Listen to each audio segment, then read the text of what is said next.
অসমৰ কংগ্ৰেছ দলে এখন জনতাৰ ইস্তাহাৰ আমাৰ নিৰ্বাচনত সাধাৰণতে সচৰাচৰ আমি মেনিফেষ্টো বনাওঁ, ড্ৰয়িং ৰুমত বহি পেলাই বহুত কিবা কিবি ভাবি পেলাই আমি দিওঁ। সব পলিটিকেল পাৰ্টিয়ে কৰে এইটো, কিন্তু এইবাৰ কংগ্ৰেছ দলে এটা সিদ্ধান্ত গ্ৰহণ কৰিলে যে আমাৰ যিখন মেনিফেষ্টো হ'ব সেই মেনিফেষ্টোখন হ'ব পিপলছ মেনিফেষ্টো। আৰু পিপলছ মেনিফেষ্টোখন কৰিবৰ কাৰণে আমি মানুহৰ কথা শুনিব লাগিব। সেইকাৰণে আমি যোৱা 6 ডিচেম্বৰত ডিব্ৰুগড়ৰ পৰা এই পিপলছ মেনিফেষ্টো প্ৰস্তুত কৰাৰ যিটো প্ৰক্ৰিয়া সেইটো আমি যোৱা 6 ডিচেম্বৰত ডিব্ৰুগড়ত আৰম্ভ কৰিলো। আমাৰ কংগ্ৰেছ দলৰ শীৰ্ষ নেতৃত্বৰ সকলোকে লগত লৈ 5টা বেলেগ বেলেগ গোটত আমি বিভক্ত হলো। উদাহৰণস্বৰূপে এটা গোটৰ অধ্যক্ষ আছিলে আমাৰ leader of opposition Shri Debabrata Saikia, আনটা গোটৰ অধ্যক্ষ হ'ল অসম প্ৰদেশ কংগ্ৰেছ কমিটিৰ সভাপতি শ্ৰী গৌৰৱ গগৈ, আৰু এটা গোটৰ অধ্যক্ষ হ'ল আমাৰ প্ৰাক্তন সভাপতি শ্ৰী ভূপেন বৰা, আমাৰ চতুৰ্থ গোটটোৰ অধ্যক্ষ হ'ল মোৰ সতীৰ্থ সাংসদ শ্ৰী ৰকিবুল হুছেইন, আৰু পঞ্চম গোটটোৰ অধ্যক্ষ হ'ল শ্ৰী ৰিপুণ বৰা। আমি এই 5টা গোটত বেলেগ বেলেগ আমাৰ দলৰ একেবাৰে শীৰ্ষ চিনিয়ৰ বিভিন্ন ভাষা ভাষী ধৰ্ম জাতি জনগোষ্ঠীৰ লোকক প্ৰতিনিধিত্ব কৰি আমাৰ এই গ্ৰুপবিলাক কৰা হৈছিলে। আৰু যোৱা 6 ডিচেম্বৰৰ পৰা আমি চাৰিওফালে অসমৰ চুকে কোণে আমি এই গোটবিলাকক দায়িত্ব দিয়া হৈছিলে। অসমৰ 35খন জিলাৰ ইতিমধ্যে এই যিটো কনচালটেশ্যনৰ যিটো প্ৰক্ৰিয়া, সেই কনচালটেশ্যনৰ প্ৰক্ৰিয়াটোত আমি যলৈকে গৈছো তাৰ সেই অঞ্চলৰ যিবিলাক জনগোষ্ঠী আছে, যিবিলাকে সামাজিক, সাংস্কৃতিক, অৰ্থনৈতিক, ব্যৱসায় বাণিজ্য, আনকি ৰাজনৈতিকভাৱেও এনে জনগোষ্ঠী আছে যি নিজৰ অধিকাৰৰ কাৰণে সংগ্ৰাম কৰি আছে, সকলোকে আমি কথা শুনিবৰ কাৰণে তেওঁলোকৰ লগত ভাৱৰ আদান প্ৰদান কৰিবৰ কাৰণে এনেধৰণে যোৱা 6 ডিচেম্বৰৰ পৰা আৰম্ভ কৰিছিলো। ইতিমধ্যে 3টা ফেজত 3টা পৰ্যায়ত আমাৰ এই প্ৰক্ৰিয়া প্ৰায় সম্পূৰ্ণ হৈছে। 35খন জিলাৰ ভিতৰত আমি 34খন জিলা সমাপ্ত কৰি আমাৰ গোটবিলাক ঘূৰি আহিছে। শ্ৰী গৌৰৱ গগৈৰ যিটো গোট, সেইটো গোলাঘাটৰ পৰা তেওঁলোক আহি আছে, তেওঁলোক এতিয়ালৈকে আহি পোৱাহি নাই। ঠিক তেনেকে ভূপেন বৰাৰ গোটটো তেখেত আহি আছে, আৰু আমাৰ ৰকিবুল হুছেইনো তেনেকে আহি আছে তেওঁলোকৰ প্ৰত্যেকৰে গোটত। কিন্তু আজি আমি গুৱাহাটী মহানগৰীত, আমাৰ যিখন মেট্ৰ' ডিষ্ট্ৰিক্ট আছে, এই গুৱাহাটী মহানগৰীত আমাৰ এই কনচালটেশ্যনৰ কাম আমাৰ প্ৰক্ৰিয়া আৰম্ভ কৰিছো। আজি পুৱাৰ পৰা আমি কেইবাজনো গুৱাহাটীৰ লব্ধ প্ৰতিষ্ঠ বিভিন্ন ফিল্ডৰ জড়িত ব্যক্তিৰ ঘৰলৈ গলো, তেওঁলোকক লগ পালো। তাৰপিছত আমি বজাৰলৈ গৈছো, ক'ৰবাত বেলেগ বেলেগ জেগালৈ গৈছো, কল কাৰখানালৈ গৈছো, বা তেনেকে গোটেই অসমতে আমি সকলোবিলাক সামৰি লৈছো। আমি যিবিলাক পৰামৰ্শ বা যিবিলাক কথা ৰাইজৰ আশা আকাংক্ষা, সেইবিলাক খুব নিয়াৰীভাৱে প্ৰণালীগতভাৱে আমি সেইবিলাক অকল লিপিবদ্ধ কৰা নাই, সেইবিলাক আমি ছফ্ট কপি, হাৰ্ড কপি সকলো কৰি আমি আগবাঢ়িছো। আৰু আমি আমাৰ গোটবিলাকৰ উপৰিও আমাৰ যিটো সংগঠন আছে, সংগঠনৰ একেবাৰে তৃণমূল পৰ্যায়ত চুকে কোণে গৈ এনেধৰণে ৰাইজৰ পদূলিত ৰাইজৰ কংগ্ৰেছ, এনেকুৱা ধৰণৰ ছাজেশ্যন, কাৰণ বহুত আমাৰ ওচৰলৈ আহিব নাই পৰা, গতিকে আমি তেওঁলোকৰ পদূলিলৈ গৈছো। তেনেধৰণে আমি গোটেই প্ৰক্ৰিয়াটো সংগ্ৰহ কৰাৰ প্ৰক্ৰিয়া জাৰি আছে। আজি আমি গুৱাহাটীত আৰম্ভ কৰিছো। আজিৰ পৰা আৰম্ভ কৰি অহা 3 দিন এই কনচালটেশ্যনৰ প্ৰক্ৰিয়া গুৱাহাটী মহানগৰীত চলিব, আৰু সকলোৰে এই আশা আকাংক্ষা সপোন সামূহিকভাৱে, আৰু কংগ্ৰেছ দলে প্ৰত্যেক জাতি জনগোষ্ঠী ভাষা দল নিৰ্বিশেষে আমি সকলোৰে কথা শুনিছো।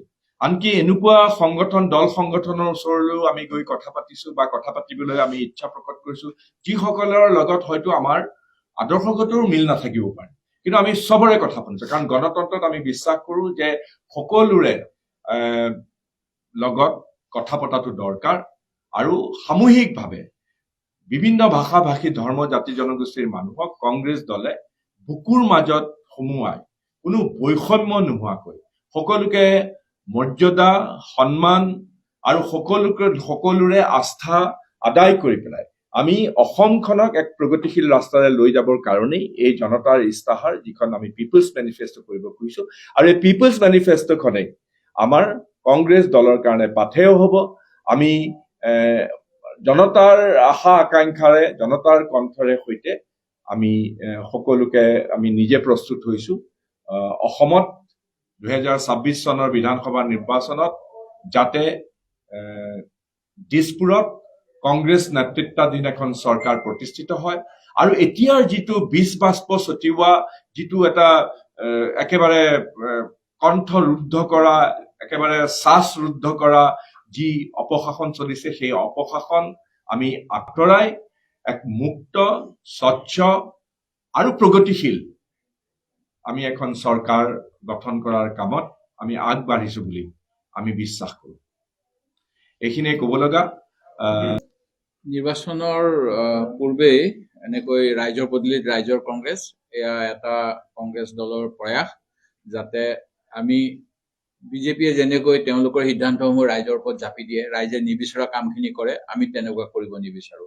পাৰ্থক্য সিমানেই হ'ব লাগে যে আমাৰ ফালৰ পৰা ৰাইজৰ মতামত গ্ৰহণ কৰি ৰাজ্যৰ ভালৰ বাবে যি পদক্ষেপ ল'ব লাগে সেই পদক্ষেপখিনি আমাৰ নেতৃত্বই গ্ৰহণ কৰিব, আৰু তাৰ বাবেই এই যোৱা ডিচেম্বৰ মাহৰ 6 তাৰিখৰ পৰা, ইয়াৰ পূৰ্বেও হৈ আছে আমাৰ, কিন্তু আনুষ্ঠানিকভাৱে আমি 6 ডিচেম্বৰৰ পৰা 36খন জিলাত মতামত গ্ৰহণ সমাপ্ত কৰিলো, আৰু এতিয়া কামৰূপ মহানগৰ জিলাত আগন্তুক 3 দিন এই কাৰ্যসূচী চলি থাকিব। বিজেপি দলে যিখিনি কথা কৈছিল, তেওঁলোকে 10 বছৰ বিচাৰিছিল, এতিয়া বহুত বেছি সময় বিচাৰি থাকে। 10 বেয়া কৰিলে নে তেওঁলোকে চিভিল স্কোৰ ভাল কৰি তেওঁলোক আৰু অৰ্থনৈতিক যিটো এজন মানুহৰ তেওঁৰ মানে কিমান দূৰ তেওঁ অৰ্থনৈতিকভাৱে সচ্ছল, সেইটো গন্তি কৰা হয় চিভিল স্কোৰ যোগেদি। এই চিভিল স্কোৰ যোৱা সময়ছোৱাত অসমৰ কিমান মানুহৰ বেয়া কৰিলে, সেই কথাখিনিও আমি বিজেপিৰ ভুল সিদ্ধান্তৰ বাবে যে এই কথাটো হ'ল, এই কথাটো এতিয়া স্পষ্ট হৈ ওলাই আহিছে। আৰু একমাত্ৰ ৰাজনৈতিক নেতাসকলৰ, হিমন্ত বিশ্ব শৰ্মা ডাঙৰীয়াৰ পৰিয়াল, তেওঁৰ বন্ধু বান্ধৱ, হাংগু পাংগু, তেওঁৰ লগত ভাল যিবিলাক খনি কেপিটেলিষ্ট আৰু ৰাজনৈতিক নেতাবিলাকৰ বৈধ আৰু অবৈধভাৱে ধন সংগ্ৰহ কৰি তেওঁলোকে নিজৰ কেনেকৈ আয় বৃদ্ধি কৰিলে, সেই কথাখিনিও পোহৰলৈ আহিব নিশ্চিতভাৱে। আৰু আমাৰ অসমৰ জনগণৰ যি বজাৰ, অৰ্থনীতি, যি স্বাভিমান, সকলোখিনি যোৱা 10 বছৰত কেনেকৈ ধ্বংস কৰিলে, সেই কথা ইতিমধ্যে পোহৰলৈ আহিছে। সেয়া লাগে শদিয়াৰ সেই খেতিয়কসকলেই হওক, বা আজিৰ পৰা 10 বছৰ পূৰ্বত কিজানি আমি মৰিগাঁৱৰ খেতিয়কসকলৰ কথাও পাতিছিলো, খাৰুপেটীয়াৰ খেতিয়কৰ কথাও পাতিছিলো, আৰু এইবিলাকৰ ক্ষেত্ৰত চৰকাৰখনে কোনো পদক্ষেপ যোৱা সময়ছোৱাত নললে। বিধানসভাত বহুত নজিৰ আছে, আমি যিটো শীতলীকৰণ গৃহ, কোল্ড ষ্টৰেজ লাগে বুলি ডিমাণ্ড কৰিছিলো, কিন্তু চৰকাৰে সেই সময়ত কৈ আছিল যে আমি কৃষকসকলক সন্মান দিছো, মাহেকত 500 টকাকৈ দি দিয়ে। তাৰো 560 কোটি টকা ভুৱা কৃষকক দিয়া বুলি যেতিয়া আমি বিধানসভাত উত্থাপন কৰিছিলো, সেই কথাও তেওঁলোকে ডিনাই কৰিছিল। আৰু এনেকৈ আমাৰ অসমীয়া জাতিটোক যিটো ধ্বংস কৰাৰ ব্যৱস্থা চলি আছে, তাৰ বিপৰীতে আমি এইবাৰ ৰাইজৰ পদূলিত ৰাইজৰ কংগ্ৰেছ এই শীৰ্ষক মতামত সংগ্ৰহৰ এটা ব্যৱস্থা কৰিছো, যাতে ৰাইজৰ প্ৰত্যাখ্যাৰ যোগেদি আমি চৰকাৰৰ ৰূপৰেখা প্ৰস্তুত কৰিব পাৰো, আৰু আমাৰ চৰকাৰ অহাৰ লগে লগে ৰাইজৰ কাম কৰিবলৈ আমাৰ হাতত এখন সম্বল থাকে, যাৰ যোগেদি আমি আগন্তুক সময়ত আমাৰ কাৰ্যসূচী চলাম। আৰু এয়া গোটেই সমগ্ৰ অসমৰে বিভিন্ন জিলাত অতি সফল হৈছে। এটা কথা ঠিক, বহুতেই আহিবলৈ ভয় কৰে, তেওঁলোকে আমাক কয় যে আমি যদি যাওঁ আমাৰ কিজানি চাউল কাটি দিব, পেঞ্চন কাটি দিব, অৰুণোদয় কাটি দিব। তাৰ মাজতো আমাৰ কৰ্মীসকলৰ যোগেদি তেওঁলোকে বাৰ্তা প্ৰেৰণ কৰিছে, আৰু সেইটোৱে আমাৰ বাবে ভাল খবৰ। ৰাইজৰ সংকল্প বিজেপিৰ বুলি আজি তেখেতসকলে আৰম্ভ কৰিছে যাত্ৰা, বিভিন্ন স্থানলৈ তাৰমানে আমি কৰা কামত তেওঁলোক একেবাৰে হেৰি হৈ গৈছে, মানে ভয় খাই গৈছে। যিটো আগতে কেতিয়াও হয়, নকৰে। তেওঁলোকে কেতিয়াও এইটো কোৱা নাই, কাৰণ মুখ্যমন্ত্ৰীয়ে কৈ আছিল আজি কেইদিনমান আগলৈকে মই সকলো সমস্যা সমাধান কৰি দিলো, ৰাজপথত কোনো আন্দোলন নহয়, 6 জনগোষ্ঠীয়ে বোলে জনজাতিকৰণ লাগে বুলি কৈছিলে, সেইটোও কৰি দিলে। আৰু এইবিলাক গোটেইবিলাক যে আভুৱা ভৰা কথা, এইবিলাক প্ৰমাণ হব। মই দেখা পাইছো যোৱা সময়ছোৱাত তেওঁলোকে যিমানখিনি মিছা কথা কলে, আমি নিশ্চিতভাৱে আগন্তুক এমাহ দুমাহ নিৰ্বাচনলৈ আছে, কিমান মিছা কলে কিমান সঁচা কৰিলে সেই তথ্য আপোনালোকৰ যোগেৰে ৰাইজৰ ওচৰত ৰাজহুৱা কৰিম। ৰাইজে বিচাৰ কৰিব পাৰিব মুক্ত মনেৰে তেওঁলোকে কিমান অসমৰ ৰাইজক আভুৱা ভাৰিলে আৰু অসমৰ স্বাৰ্থৰ বিপৰীতে কেইটামান গুজৰাটী পুঁজিপতিৰ স্বাৰ্থত অসমৰ জাতি মাটি ভেটি বিক্ৰী কৰিবলৈ যিবিলাক ষড়যন্ত্ৰ কৰি আছে, সেই গোটেইবিলাক আমি ৰাইজৰ আগলৈ স্পষ্টভাৱে আনিম। আজি ৰাইজৰ সহযোগিতা কেনে পালে গুৱাহাটীত যথেষ্ট ভাল। আমি ৰাইজৰ মুখত বিভিন্ন ধৰণৰ তেওঁলোকে যে চৰকাৰৰ পৰা সুখী হৈছে এই কথাটো কিন্তু এই অনুভৱ আমাৰ নহল।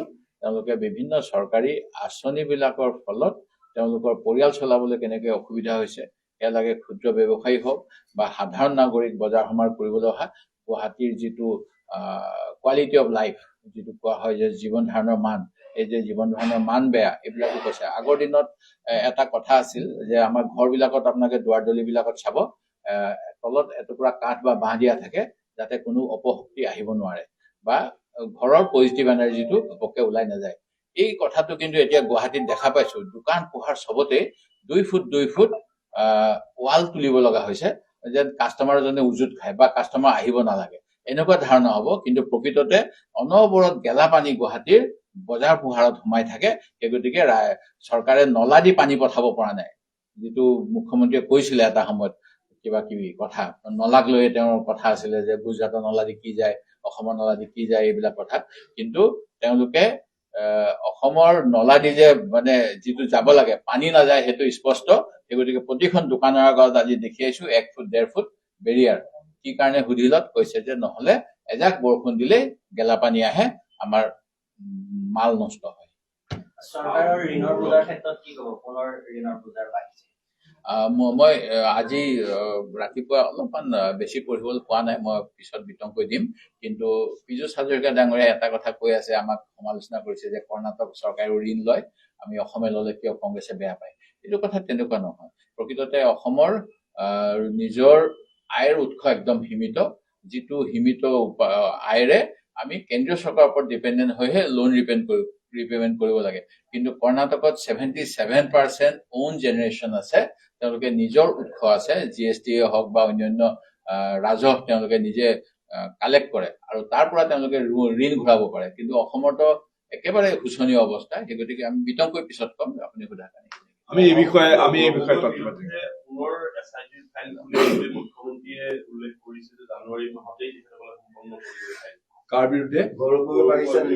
সেইটোতো আমি যোৱা এবছৰ বেছিয়ে হ'ল চাগে, এবছৰ মান ধৰি শুনি আছো। মানে ট্ৰেইলাৰ চাই আছো ছেপ্টেম্বৰ 10 তাৰিখৰ পৰা, কেতিয়া পিকচাৰ ৰিলিজ কৰে। তেওঁনো কিয় ইমান প্ৰস্তুতি লাগে তেখেতক জানুৱাৰী? মই ভাবো তেওঁ আজি কাইলৈ পৰহিলে যিকোনো দিনতে দিব লাগে। আৰু গৌৰৱ গগৈ নিজেও সেই প্ৰত্যাহ্বান জনাইছে। আমি গৌৰৱ গগৈৰ লগত একে ধৰণেৰে একে ভাষাৰে একে কথা কব বিচাৰো, যি আছে সোনকালে ৰাইজৰ আগত দিয়ক। লগতে এই কথাও কৈছে যে ৰাষ্ট্ৰীয় পতাকাৰ তলত 3 গৰাকী বিদেশী থাকিব, এই কথাও মুখ্যমন্ত্ৰীয়ে যোৱাকালি উল্লেখ কৰিছে। চাওক, মুখ্যমন্ত্ৰীৰ এই অসংলগ্ন আৰু বেবেৰবাং কথা শুনি শুনি অসমৰ ৰাইজ অতিষ্ঠ হৈ গৈছে। এতিয়া গৌৰৱ গগৈ ডাঙৰীয়াৰ পাকিস্তানী এজেণ্ট বনোৱাৰ তেওঁৰ যিটো কাল্পনিক কাহিনী, সেইটো তেওঁ আজি এবছৰ মানেই হ'ল, পঞ্চায়ত নিৰ্বাচনৰ আগৰ পৰা। আৰু 10 ছেপ্টেম্বৰটো তেওঁ গোটেইখিনি কৰা। আমিতো ৰৈ আছিলো বোলো কি বা ওলাই বাৰু, কি আমি মনে মনে অলপ সংখ্যক কৰি পিছত গম পালো যে এইবিলাক আচলতে একোৱেই নাই।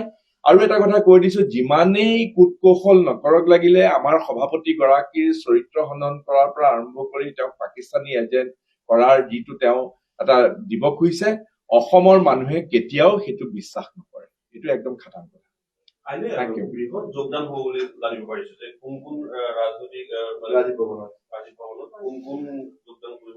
চাওক, এইটো আমাৰ সভাপতি ডাঙৰীয়া আহিব, সভাপতি ডাঙৰীয়া সুধিব। কাৰণ আমি জনামতে চাৰিওফালে এতিয়া বিভিন্ন জাতি জনগোষ্ঠী আনকি অইন ৰাজনৈতিক দলৰ ভালেমান লোকে অহৰহভাৱে যোগাযোগ কৰি আছে। মোকো কৰিছে, আমাৰ শইকীয়া ডাঙৰীকো কৰিছে, বেলেগ বেলেগ ধৰণে। গতিকে সেইবিলাক গোটেইবিলাক চালি জাৰি চাই আমাৰ দলে মাজে মাজে এইবিলাক কৰি আছে। আমি 10 ছেপ্টেম্বৰৰ পৰা আৰম্ভ কৰিছো, আপোনালোকৰ মনত আছে, কাৰণ 10 ছেপ্টেম্বৰত মুখ্যমন্ত্ৰীয়ে গৌৰৱ গগৈৰ বিৰুদ্ধে খোলোচা কৰাৰ কথা আছিলে, আৰু তাৰ উত্তৰ জনসাধাৰণে কেনেকে আহি পেলাই কংগ্ৰেছ যোগদান কৰিছে। গতিকে প্ৰতি 10 ছেপ্টেম্বৰত গ'ল, 10 অক্টোবৰত আমি কৰিলো, 10 নৱেম্বৰত কৰিলো, আমি 10 ডিচেম্বৰতো কৰাৰ কথা। আজি এই অনুষ্ঠানটোৰ কাৰণে আচলতে আমি অলপ আমাৰ চাৰিওফালৰ পৰা আমাৰ গোটবিলাক অসমৰ বিভিন্ন জেগাৰ পৰা ভ্ৰমণ কৰি আহি আছে। গতিকে অলপ সময়ৰ টনাটনি হোৱাৰ কাৰণে আজি নহল, কিন্তু কাইলৈ নিশ্চয় কৰিব আৰু আপোনালোকে গম পাব। সম্প্ৰতি বৰুৱাৰ নাম সেইটো হ'ব পাৰে, আমি এতিয়ালৈকে একেবাৰে গম পোৱা নাই, সেইটো দলীয় নেতৃত্বই সিদ্ধান্ত লৈছে। কি লৈছে আমিও এতিয়ালৈকে গম পোৱা নাই, সেইটো নিশ্চয় গৌৰৱ গগৈয়ে খোলোচা কৰিব। আমছুৰ প্ৰাক্তন সভাপতি ৰেজাল কৰিম চৰকাৰৰ যোগদান কৰি বঙাইগাঁৱৰ এখন পত্ৰ ভাইৰাছ বাধা দিছে তেখেতক কংগ্ৰেছ যোগদান কৰা হৈছে। তেওঁ বিগত লোকসভা নিৰ্বাচনত কংগ্ৰেছৰ বিৰুদ্ধাচৰণ কৰিছিলে, বহু কেইজন মণ্ডল কমিটিয়ে পত্ৰ প্ৰেৰণ কৰিছে। তেওঁতো জইন কৰা নাই, কৰিছে জানো? কাইলৈ জইন কৰাৰ কথা আছে, কিন্তু কৰিব পাৰে, মই নাজানো, কাৰণ মই কৈছোৱে আমিতো চব ফালে অসম ভ্ৰমি ফুৰিছো, আহিছোহে আজি গুৱাহাটীলৈ, তপতে ইমানবিলাক কথা গম পোৱা নাই দেই। Thank you very much, thank you, বহুত ধন্যবাদ আপোনালোকক।